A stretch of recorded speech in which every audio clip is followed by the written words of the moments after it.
स्वागत है आपका। और अब मैं आता हूँ आरटीजेम 2023 मैथ में पूछे गए क्वेश्चन नंबर 19 पे। तो बेसिकली ये क्वेश्चन आपका क्या है, सीक्वेंस और सीरीज का है, रियल एनालिसिस का है। और मैंने भी इससे रिलेटेड बहुत सारे क्वेश्चंस डिस्कस कर चुके हैं, ठीक है। और इस क्वेश्चन में आपको रिक्वायरमेंट क्या क्या है, पहला चीज खास है फर्स्ट थ्योरम का, दूसरा आपका क्या है सीरीज के लिए कंपैरिजन टेस्ट का। ये दो चीजों की रिक्वायरमेंट है। अगर आपको उनका बेसिक नॉलेज और थोड़ा अच्छे से अप्लाई करना आता होगा तो ये क्वेश्चन आपसे सॉल्व हो जाएगा।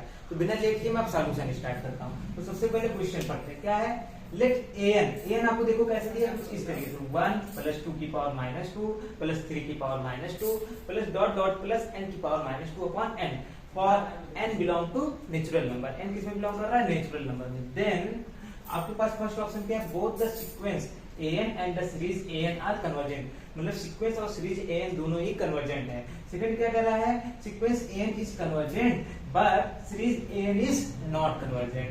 एंड आपका सी क्या कह रहा है, both sequence and series are not convergent, तो सीक्वेंस और सीरीज दोनों ही कन्वर्जेंट नहीं होंगे, मतलब क्या sequence an and series an। And D क्या कह रहा है, sequence an is not convergent but series an is convergent. ये बी आपका ये कह रहा है, ठीक है। तो अब मैं आता हूं पहले सीक्वेंस an के बारे में, ठीक है। तो सीक्वेंस an इसको देखना है हमको, तो उसको देखने से पहले मैं आता हूं आपके पास, देखो ये क्या होगा, कोई सीक्वेंस कब कन्वर्जेंट होती है, अगर क्या किया जाए, देखो एक एप्सिलॉन डेल्टा डेफिनेशन होती है, तो मैं उस पे नहीं जा रहा हूं। मैं यहाँ पे भी आपको लिमिट वाले केस में बताता हूँ कि अगर कोई सीक्वेंस an है, अगर ये कन्वर्जेंट कब होगी, limit n tends to infinity किया जाए, कोई फाइनाइट क्वांटिटी पे आ जाए n पे, ठीक है, ये इसकी जो limit n tends to infinity हो तो ये l पे चली जाए, तो क्या कहते हैं हम लोग सीक्वेंस को कन्वर्जेंट बोलते हैं, और किस पे कन्वर्जेंट होता है, l पे, ठीक है। तो इस सीक्वेंस की लिमिट निकालने से पहले मैं क्या करता हूँ, मैं आपको एक दूसरा सीक्वेंस निकालता हूँ, लिमिट एक दूसरे सीक्वेंस की लिमिट un इक्वल टू मैंने लेट किया 1/n², ठीक है। अब देखो un की लिमिट कहाँ पे जाएगी, limit n tends to infinity un, इसकी क्या जाएगी, limit n tends to infinity 1/n² is equal to कहां पे जाएगा, ये 0 पे जाएगा, ठीक है। ये 0 पे चला गया। अब मैं क्या करता हूं, अब मैं कासीय थ्योरम यहां पे अप्लाई करता हूं। अगर इसकी लिमिट 0 जा रही है तो by Cauchy's first theorem, by Cauchy first theorem क्या होगा आपके पास, limit n tends to infinity u1 plus u2 plus so on un upon n is equal to क्या होगा, limit n tends to infinity un is equal to 0, यहाँ पे जाएगा, ठीक है। अब यहाँ पे मैं क्या करता हूँ, un u2 की वैल्यू लिखता हूँ, limit n tends to infinity, देखो un की वैल्यू क्या होगी, un यहाँ पे देखो 1 रखोगे तो क्या बनेगा, 1 बन जाएगा, ठीक है। u2 की वैल्यू क्या होगी, यहाँ पे 2 रखोगे तो क्या हो जाएगा, 1/, देखो un यही था ना, तो यहाँ पे अगर मैं 2 रखता हूँ तो क्या हो जाएगा, 1/2 का स्क्वायर बन जाएगा, ठीक है। अब यहाँ पे अगर मैं 3 रखता हूँ तो क्या हो जाएगा, 1/3 का स्क्वायर बन जाएगा, एंड सो ऑन प्लस ऐसे सो ऑन 1/n का स्क्वायर बन जाएगा, और पूरे का अपॉन n बन गया, ठीक है।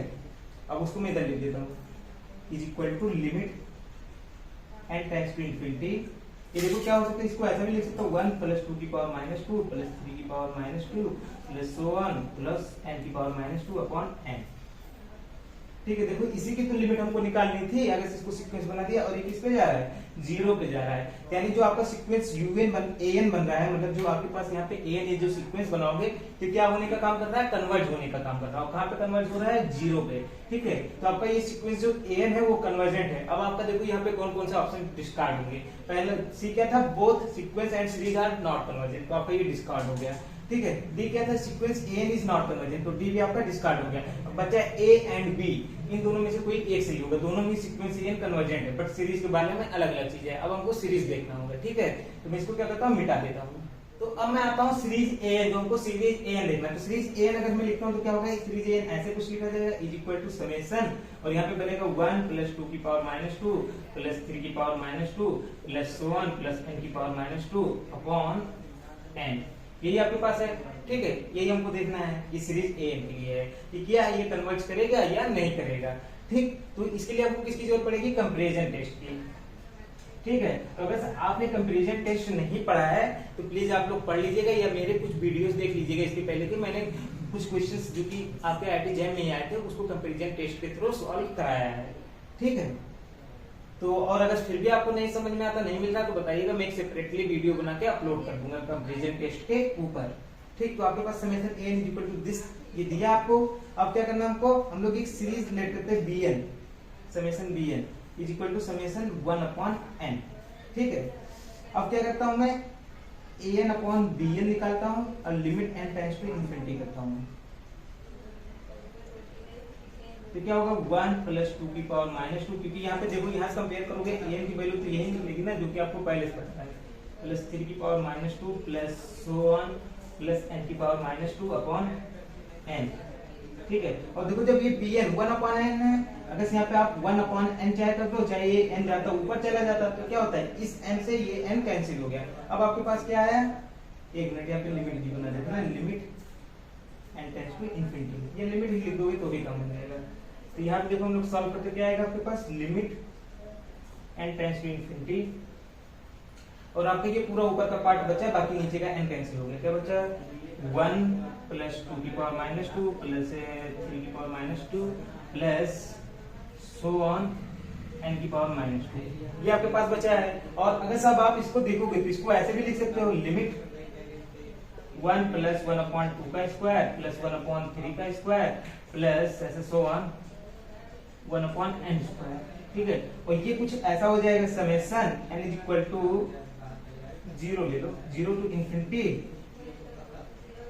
नहीं sorry 1 to infinity 1/n square, यही तो बनने का काम कर रहा है। ये जो आपका, जो इधर आप निकाल रहे हो लिमिट, ये जो निकालोगे इतने का, ये पूरी की पूरी क्वांटिटी क्या बनने का काम हो रहा है, वो आपके पास ये सीरीज बनने का काम कर रहा है। और आप लोगों ने इस सीरीज को पढ़ा होगा, summation 1/n square by p series test, ये क्या होता है, कन्वर्जेंट होता है। कन्वर्जेंट है तो इसका मतलब क्या होगा, ये जो सम आएगा कोई फाइनाइट क्वांटिटी आएगी। ठीक है, तो चलो मैं मान लेता हूं ये कोई फाइनाइट क्वांटिटी l है, और ये तो नॉट इक्वल टू 0 भी है। ठीक है, तो कोई फाइनाइट क्वांटिटी है, नॉट 0, नॉट इक्वल 0, फाइनाइट है, नॉन 0 है। तो अगर फाइनाइट और नॉन 0 हो गया, an/bn limit n tends to infinity, तो क्या इंप्लाई करता है, बाय कंपैरिजन टेस्ट अब देखोगे कि an summation an and summation bn both converge और डाइवर्ज टुगेदर। या तो दोनों साथ में कन्वर्ज करेंगे या तो दोनों ही साथ में डाइवर्ज करेंगे। ठीक है, तो हमने समेशन bn क्या मान आएगा, मतलब हमको किसी एक का पता चल जाए, समेशन an का या समेशन bn का पता चल जाए कि कन्वर्ज कर रहा है या डाइवर्ज कर रहा है, तो हम लोग दूसरे के बारे में आसानी से बता सकते हैं।